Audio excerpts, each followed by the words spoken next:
So we've reached the end of yet another season. And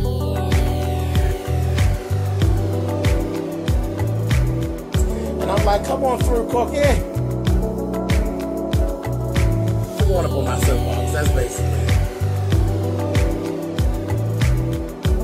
Let's talk about drag and all its forms.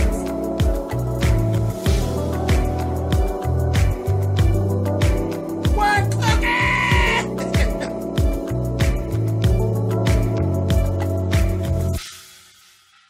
Hey guys, thanks so much for clicking on the video. This is my review for the very last episode. This is the finale for season 6 of Love and Hip Hop Atlanta. This is actually episode 16. So we've actually reached the end. So let's see how everything got all tied up here. We start right off with Kirk and Joseline. And they were really going at it like just people in the street that don't know each other. It was nothing like a mother-in-law and son-in-law. He was disrespectful to her. She was disrespectful to him. He was going off, but you know, that's just kind of the way they do. And he told her, she told him, I ain't Rasheeda, motherfucker. You know, I was like, okay. And he told her, you stop fucking with me. And she told him, you stop fucking with Rasheeda. I said, oh my God. It was a mess. And then Kirk started going off on production. He's yelling at the production. It was a mess. It was a whole mess. I don't know where Kirk's head was with this, because nobody feels sorry for you, Kirk. You did this. You did all this. You stuck your black painters in that old Jasmine, and that's how it all got started. Nobody feel sorry for you? Nobody. You did this. And that's that. Later on in the program, we actually sing at the store. There was a letter that was brought there. It was from Jasmine. Jasmine apologized to Rasheeda about the part that she played in all of it. Whatever. And there was the test results for Logan. Logan is not the father. So that puts, like they said, the bullseye on Kirk's back. So now we just got to wait on Kirk's results. And that's that. Last we seen of Rasheeda, Rasheeda was signing the papers for the separation. She gets everything, and he's just, there's an agreement for him to be able to manage her for 2 years. But whatever. Basically admitting guilt is what the fuck he did. But anyway, again, nobody feels sorry for him because he did that. So now we have this whole housewarming party for Mama D. The first thing that was funny was that Deb Atney came in and brought some sex toys for Mama D and told her, you need to get yourself together. Get yourself together and stop talking to Ernest any old kind of way. You cannot sit around and talk to Ernest about his mother and talk shit to him and think that he's going to still want to deal with you. That's not going to work. You got to find a different way to talk to him. And you cannot down talk his mother to that man. You can't do that. That's not going to work. So Mama D's like, okay. And later on in the program, we actually seen with her and Ernest actually, she took her little sex toys and gave her, honey. Got Ernest, lured him over to that house and got him on back at home, and they're working on their marriage. So that's cool. Now, the other thing that actually went on at her party, it was a setup for Tommy and Samantha to men. Remember, the mothers got together and all of that. The first thing Deb told, she said, I thought the first rule was that there was going to be no alcohol. The fuck is you doing? What is in that cup? Samantha was already half high. Tommy and Tammy got there. Tammy told her, girl, I ain't have nothing to do with it. I didn't even know about this shit. Child, as soon as they got started, it just went left like it always does. It was the exact same thing like it always is. Samantha comes in. Samantha is not apologetic at all. Samantha can't stand to hear Tommy tell the truth about the fact that she wasn't shit. That's where the problem comes in. And then they get mad at everybody else. You mad at Karen. Karen put them together, so Tommy gets mad at Karen. But the big part of the problem is that Samantha will not admit to the fact that she wasn't shit. And when Tommy relays the message that she ain't shit, she gets all bent out of shape. Trust me when I tell you that I know this way too well. I know it way too well in my own family. When people like to try to rewrite history, that's what I call it. Don't fucking rewrite history, bitch. Don't tell the story the way you want to tell the story, but it ain't the way that the shit ever happened. And then when a motherfucker corrects you, you want to get an attitude? Well, ain't nobody living in that. You living in your own head. Ain't nobody living in there with you. Don't try to rewrite history and expect other motherfuckers to play along. That's ridiculous. And that's what I've seen throughout this season that Samantha does. Samantha needs to put that motherfucking alcohol down, and if she wants to really fess up to her shit, do it. And sit the fuck down. Because other than that, it's not going to work. Man, when I tell you Deb Atney shut that shit down, she's like, that's it. Shut up. Stop talking. This ain't working, and this is why. She's like, the whole agreement, you were supposed to take whatever she said and don't say nothing. You tell her you're sorry. You ain't did nothing. Oh, well, I can't do that. Well, then fuck it. Why are we here? Why are we here, bitch? I was like, okay, Deb. I feel you because I'm tired of watching it my motherfucking self. They ended up, Deb told you, y'all got some shit going on that's deeper than the mom's club, honey. Y'all need to go get a counselor. You motherfuckers is crazy. So they did just that. They went to counseling. Went to counseling. Counseling started off exactly the same way. Samantha was on that old fuck shit. Tommy just looking at her because Tommy wasn't drunk. Tommy just looking at Samantha like, here we go again. Here we go. She got him walked out. The next year she come back in there. She on her knees crying. That all looked good. That all was good. I want to know how long that's going to actually last. The problem is really not with Tommy. Tommy got the right idea as far as I'm concerned.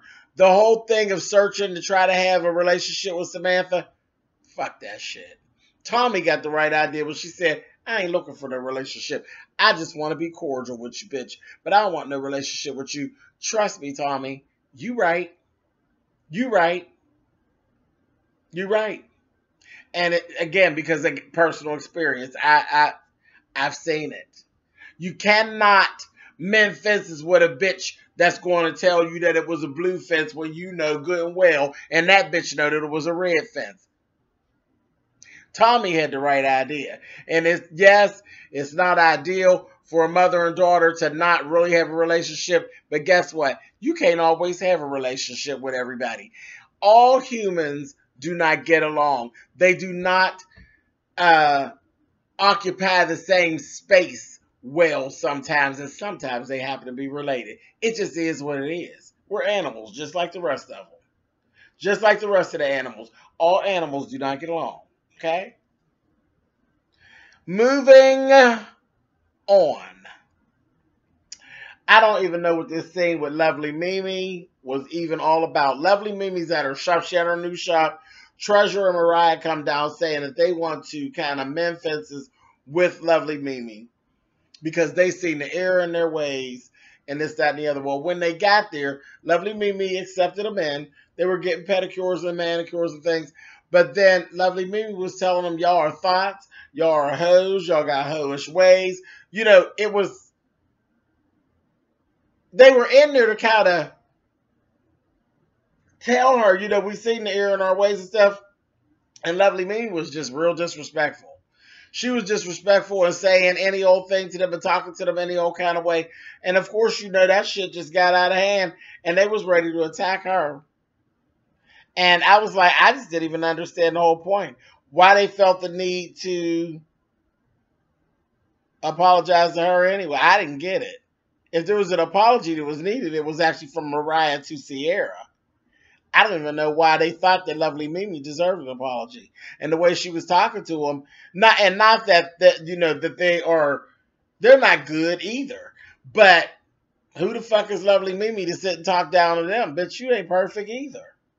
You know, I just didn't get it. I was like, child, smack her face on it. Anyway, I wasn't on either one of their side. I was like, fucking get each other shit. I don't give a damn. I hope none of them come back. Fuck them. Anyway, moving on. Yeah, they take. Fuck them. Anyhow, Joseline and Stevie. Is that bitch crazy? That bitch that lost her motherfucking mind around these streets. She'd come up in there, bouncing in there, brings Bonnie Bella, throw her on over there with Stevie, and talk shit to Stevie. First line, she come out talking about his daughter better be glad she didn't snatch that nasty wig off her head. Bitch, if you lost your mind. You're talking to this man about his goddamn daughter. Are you kidding me? And he told her, wasn't going to be no hitting and this, that, thing, and the other, no. And from that point, really, Stevie shut down. When that bitch said what she had to say about Savannah, he shut down from there. Stevie, his whole demeanor had went into, I'm going to get you, bitch. I'm going to get you. And Joseline's too stupid to even have noticed. And get her is just what he did. Just what he did. She's still talking that shit about fire Estelita and this, that same shit. She acted like everything's everything. That motherfucker had a plan for her. And he said, I'm going to get you, bitch. She has scheduled a performance with, they were supposed to go to the Wendy Williams show. He ain't know nothing about it. He politely stood that up. So they canceled it all out. Made her look like a fool. Then he literally took and threw a event while she was in New York looking like a fool, and introduced Estelita as the first lady of Danger Zone. And his daughter sat on camera and kikied and cackled and gave, ooh, Joseline's going to be mad at him. Ooh. I said, that's Stevie, honey. Stevie is vindictive as hell when he wants to be. And Joseline out of nowhere, I don't know what her problem is. That bitch has lost her mind. But before I even finish about Joseline and Stevie and their bullshit, let me talk about Estelita. Estelita is sharp. Bitch is bad. She's sharp. But I'm going to need to know why when Estelita was walking in there and they paying the camera up, her butt was giving me diaper butt. She was giving me Depend kind. She was walking in there. It looked like she had on a Depend that was just full of shit in the bottom. I was like, ooh, that looks horrible. Her butt looked horrible. Something wrong with her butt. Now, we've been talking about K. Michelle's butt. K. Michelle ain't got no full of shit diaper booty. That shit looked horrible. It was big and it went down and it looked like knots of shit in the bottom. That was horrible. I was like, no ma'am, no ma'am. I couldn't get with that. I didn't know what that was all about. I don't know what doctor she went to. Anyway, moving on. So Joseline's crazy ass, she not only was acting foolish when we seen her, she's acting foolish when we didn't see her. They showed like a montage of throughout season 6 how much trouble she had been to production. That they were literally just fucking sick of her. They were sick of her, and they stated they don't really know whether or not she is going to be at the reunion. Really, Joseline? See, everybody, they thought she'd changed. Thought she changed. When they showed that footage of her, I said, still a wild dog. Still a wild dog. Mess. Just mess.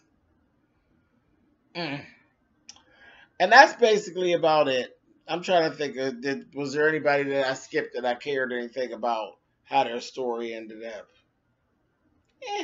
No. I'm over it. Ready for the reunion. Ready for Hollywood to start. All right, that's it. Later, y'all.